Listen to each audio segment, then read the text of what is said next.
So last class में हमने osmotic pressure देखा था।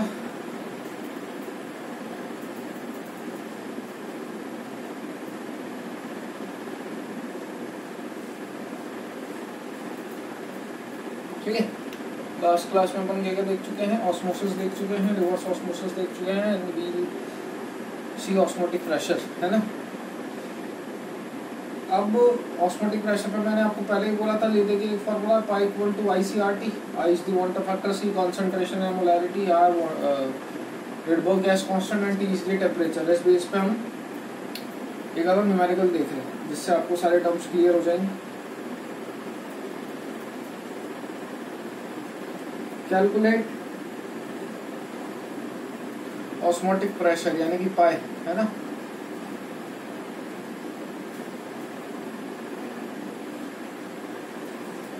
Of the following solution.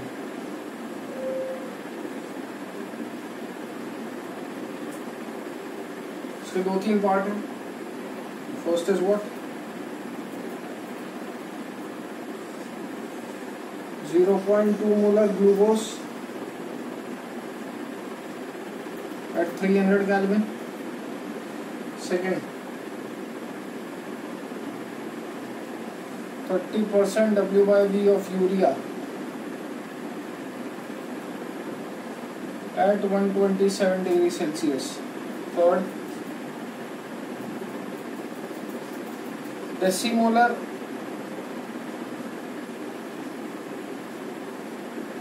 K4FeCN6 जिसका अल्फा दे रखा है 75%। मैं थोड़ा दूसरा यूज कर लेता हूँ। At 227 degree Celsius. तो देखो पहले क्वेश्चन 2 मिनट गौर से देख लो, उसके बाद अपन आगे बढ़ते हैं। मोलैरिटी और कॉन्सेंट्रेशन दोनों सेम बात होती है और फुली समझते होगे। कॉन्सेंट्रेशन भी क्या होता है, मोल्स बाय वॉल्यूम, मोलैरिटी भी क्या होता है, मोल्स बाय वॉल्यूम। ठीक है ना, volume of solution in litre, number of moles of solute upon volume of solution in litre is known as molarity. Osmotic pressure निकालना है, अपन एक एक करके पार्ट्स को सॉल्व करते जाते हैं। मैं सबसे पहले निकाल रहा हूँ किसका, फर्स्ट वाला का आंसर।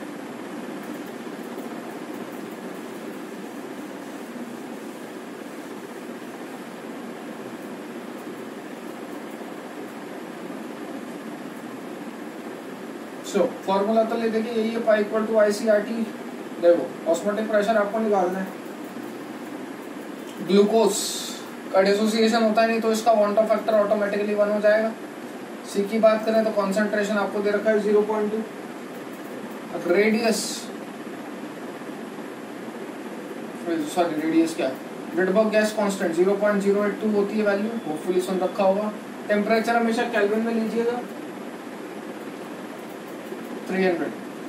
इसको सॉल्व करोगे तो फर्स्ट पार्ट की वैल्यू आ जाएगी, इट इज अप्रोक्सीमेटली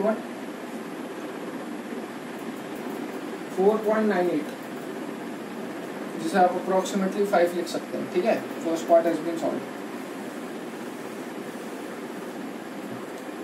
सेकंड की बात करेंगे तो लगेगा तो पाई इक्वल टू ICRT पर 30% W/V दे रखा है। ठीक है, मोलैरिटी के बेसिस पे बात करें तो देखो पाई इक्वल टू यूरिया दे रखा है तो वांट फैक्टर तो अभी भी होगा 1। मोलैरिटी की बात करूंगा तो मोलैरिटी और परसेंट W/V में एक छोटा सा रिलेशन होता है, होपफुली 11th में पढ़ा होगा। It is 10 into % W/V upon molar mass of solute. ठीक है ना, 11th में पढ़ता है पढ़िए कंसंट्रेशन टर्म्स में, 10 into % W/V upon molar mass of solute. Molar mass of solute urea का कितना हो जाएगा 60, 10 into % W/V दे रखा है 30। इसको सॉल्व कर लोगे तो आ जाएगा आपके पास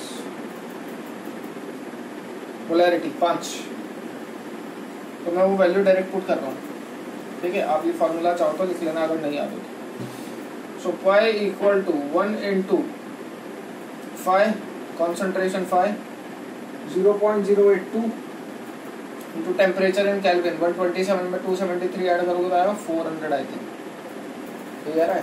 हाँ, इसको सॉल्व कर लीजिएगा। पाई आ जाएगा।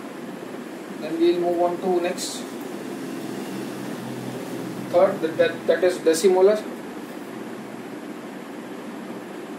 डेसिमोलर का मतलब होता है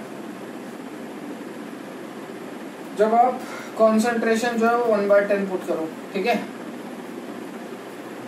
सो पोटेशियम फेरोसाइनाइड बोलते हैं इसको, P4FeCN6।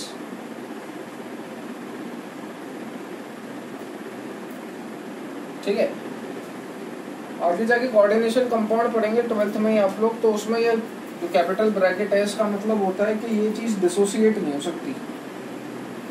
ये कैपिटल ब्रैकेट वाली चीज डिसोसिएट नहीं हो सकती। डिसोसिएट नहीं हो सकती एज एन ये कितना पार्ट में टूटेगा, 4 तो ये हो गया, एक ही हो गया, टोटल कितने पार्ट हो गए, 5। तो इसका वांट ऑफ फैक्टर यानी कि डिसोसिएशन कितना हो गया, 5 पार्ट में ये टूटेगा। वांट ऑफ फैक्टर ऑब्वियस सी बात है, इसका निकाल सकता हूँ मैं। आई निकलेगा इसका, आई इक्वल टू क्या होता है 1 + n-1 इंटू अल्फा। जब मैं आपसे बोलूँ कितने पार्ट में टूटेगा तो आप क्या बोलोगे, 5 में तोड़ दो सर।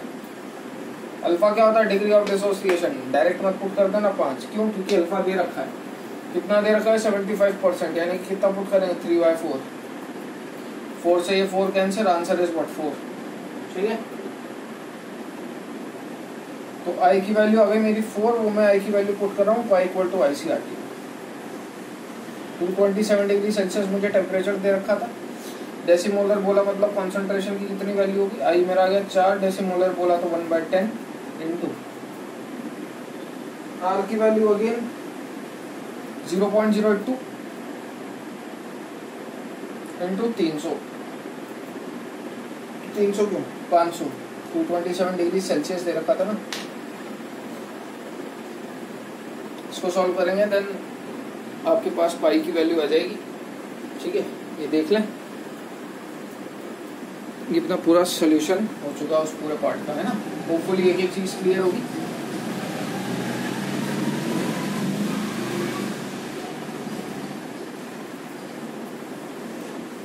नेक्स्ट आप कुछ सोल्यूशन पढ़ते हैं। सोल्यूशन क्या, जैसे आइसोटोनिक सोल्यूशन होता है।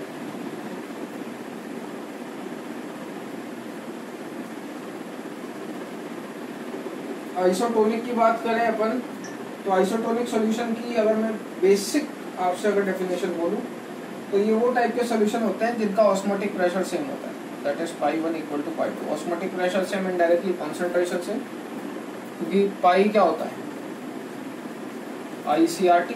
अगर आई कांस्टेंट है, R और T तो पहले से ही कांस्टेंट है, तो C1 और C2 ऑटोमेटिकली दोनों बराबर हो जाएंगे। तो उस बेस पे आप चाहो तो इसको C1 और C2 लिख सकते हो, बशर्ते आई कांस्टेंट हो। लेकिन इसका क्या होता है, कई बार वो बन जाता है, अलग फॉर्म बन जाती है, और ये बोर्ड पॉइंट ऑफ व्यू से काफी ज्यादा इंपॉर्टेंट है। देखो, if one is electrolyte and the other one is non electrolyte,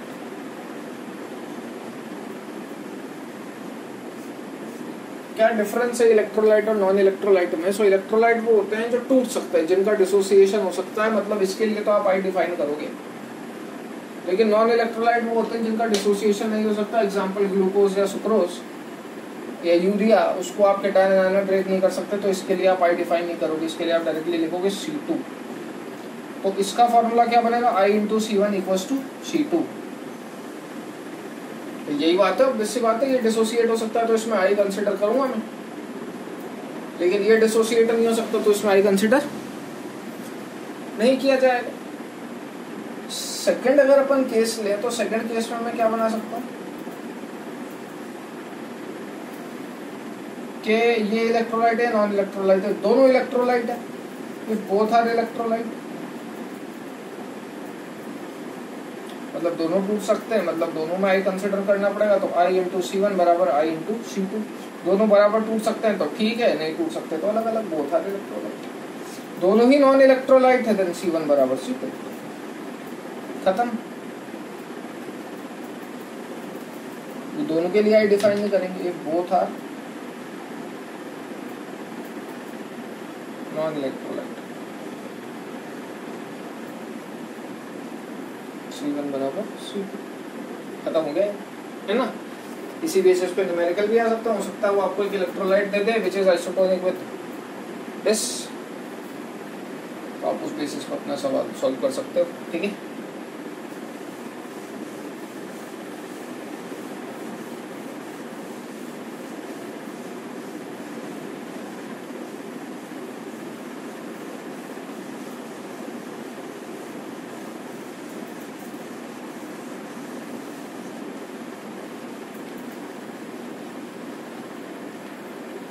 चलो next we move on to Henry's law.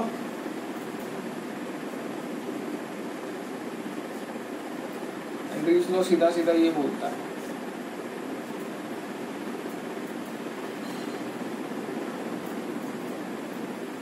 ठीक है, देखें P इक्वल टू केस आइए, मैं आपको ये पहले भी बता चुका था, मेरे पास सॉल्वेंट लूंगा, P होता है प्रेशर, K होता है हेनरीज कांस्टेंट।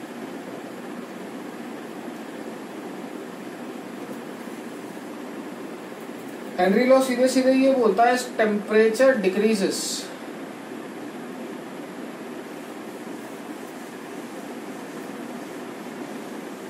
जैसे जैसे टेम्परेचर डिक्रीज होता जाएगा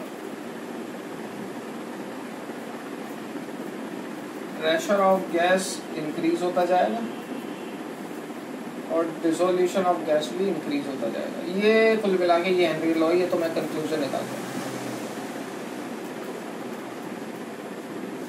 सो as temperature decreases pressure of gas increases. इसका एक बहुत रैंडम एग्जांपल दे देता हूँ। कोल्ड ड्रिंक आप पीते होगे तो कोल्ड ड्रिंक आप मांगते हो चिल्ड कोल्ड ड्रिंक दे दो। कोल्ड ड्रिंक में होती है CO2 भैया। तो चिल्ड होने का सेंस क्या होता है, देखो गैस को जब भी लिक्विड के अंदर डिसॉल्व करना है तो आपको हाई प्रेशर और लो टेम्परेचर पर गैस को डिसॉल्व करना पड़ेगा लिक्विड के अंदर, वो तभी डिसॉल्व होगी। कोल्ड ड्रिंक जब आप मांगते हो चिल्ड तो उसके अंदर क्या होता है, प्रेशर बहुत ज़्यादा ही होता है और ऑब्वियस सी बात है टेम्परेचर कम होता है। गर्म कोल्ड ड्रिंक कभी नहीं पी पाओगे, क्यों? क्योंकि उसके अंदर CO2 गैस डिसॉल्व ही नहीं हो सकती और वो फटाक से बाहर निकल जाती है। कभी खोला हुआ तो बुलबुले उठते हुए देखे होंगे ना, या वो पिस करके आवाज़ आती है, ठीक है। तो उसका सेंस क्या होता है, वो ऐसी आवाज़ क्यों आती है जैसे आप ढक्कन खोलते हो, क्योंकि उसके अंदर हाई प्रेशर है और टेम्परेचर क्या है, कम। अब प्रेशर बॉटल के अंदर हाई है तो ऑब्वियसली बात है एटमॉस्फेयर के अंदर प्रेशर कम होगा। एटमॉस्फेयर के अंदर प्रेशर कम होने का मतलब क्या है, मैं पहले ही बता चुका था, चीज़ हमेशा हाई टू लो फ्लो होती है। तो गैस कहाँ से कहाँ फ्लो होगी, बॉटल के ढक्कन से बाहर एटमॉस्फेयर में, इसलिए आपको वो बुलबुले उठते हुए नजर आते हैं या वो किसकी आवाज़ आती है, ठीक है। तो इसकी एप्लीकेशन है डिसोल्यूशन ऑफ, मतलब कोल्ड ड्रिंक्स के अंदर इसकी एप्लीकेशन आती है। एक आपको बोल सकता है वो कि फिश जो है वो मोर कंफर्टेबल होती है इन कोल्ड वाटर। इसके पीछे का रीजन क्या, क्योंकि मैंने क्या बोला, अगर टेम्परेचर कम हो तो प्रेशर ऑफ गैस बढ़ता तो डिसोल्यूशन ऑफ गैस बढ़ता, तो टेम्परेचर कम होने से डिसोल्यूशन ऑफ गैस बढ़ा। डिसोल्यूशन ऑफ गैस बढ़ने से क्या होता है भैया, ऑक्सीजन गैस की क्वांटिटी बढ़ती है। ऑक्सीजन गैस की क्वांटिटी बढ़ने से फिश को ज़्यादा ऑक्सीजन मिलती है और इसलिए वो ठंडे पानी में ज़्यादा कंफर्टेबल रहती है एज कम्पेयर टू गर्म पानी। तो ये उसकी एक दो चार एप्लीकेशंस थी। हेनरी लॉ सीधे सीधे ये बोलता है pressure directly proportional to mole fraction of solvent. Proportionality sign हटाओगे तो एक कांस्टेंट जनरेट हो जाएगा, ठीक है। तो यहाँ पे आपका सॉल्यूशन चैप्टर एंड होता है। Next we'll move forward to chemical kinetics, ठीक है। चलिए।